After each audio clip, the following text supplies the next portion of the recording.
প্রিয় ভাই ও বোনেরা, আজকে আমরা জানব দোয়া কেন মুমিনের সবচেয়ে বড় অস্ত্র, কেন আল্লাহ তাআলা আমাদের দোয়া করতে বলেছেন এবং কোন সময়গুলোতে দোয়া করলে তা বেশি কবুল হয়।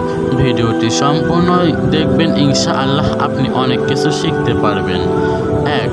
দোয়া কি এবং কেন গুরুত্বপূর্ণ?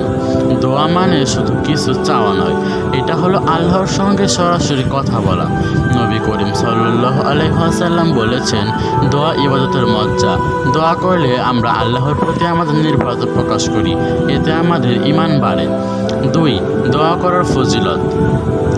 আল্লাহর কাছে প্রিয় হওয়া। যারা দোয়া করে আল্লাহ তাদের পছন্দ করেন। পাপ মোচন হয়। দোয়া করার সময় চোখের অশ্রু আর আফসোসে গুনাহ মাফ হয়ে যায়। বিপদ দূর হয়। আপনি বিপদে থাকলে দোয়া আল্লাহর সাহায্য আনে। রিজিক বৃদ্ধি পায়। আল্লাহ বলেন, আমার কাছে চাও আমি দেব। কবর ও দুনিয়ার আখিরাত সহজ হয়। দুনিয়াতে বেশি দোয়া করলে আখিরাত নিরাপত্তা পাওয়া যায়। কোন দোয়াগুলো বেশি কবুল হয়? 1. মাগরিব ও ফজরের পরে। 2. রোজার সময়। 3. রাত্রির শেষে বা তাহাজ্জুদের নামাজে। 4. বিপদের সময় চোখের পানি নিয়ে দোয়া। 5. নিজের জন্য ও অন্য ভাইয়ের জন্য গোপনে দোয়া। বিভাগ 4. আমাদের করণীয় কি? প্রতিদিন কমপক্ষে 5 থেকে 10 মিনিট নিরিবিলি সময় নিয়ে দোয়া করা। হাদিসের দোয়াগুলো মুখস্থ করা।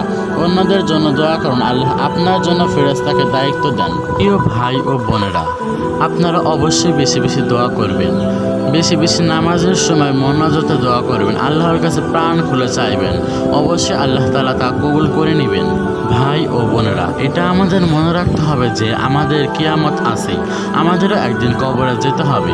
তাই আপনারা নামাজ পড়ুন, কোরআন পড়ুন, অন্যের কাজে সহযোগিতা করুন।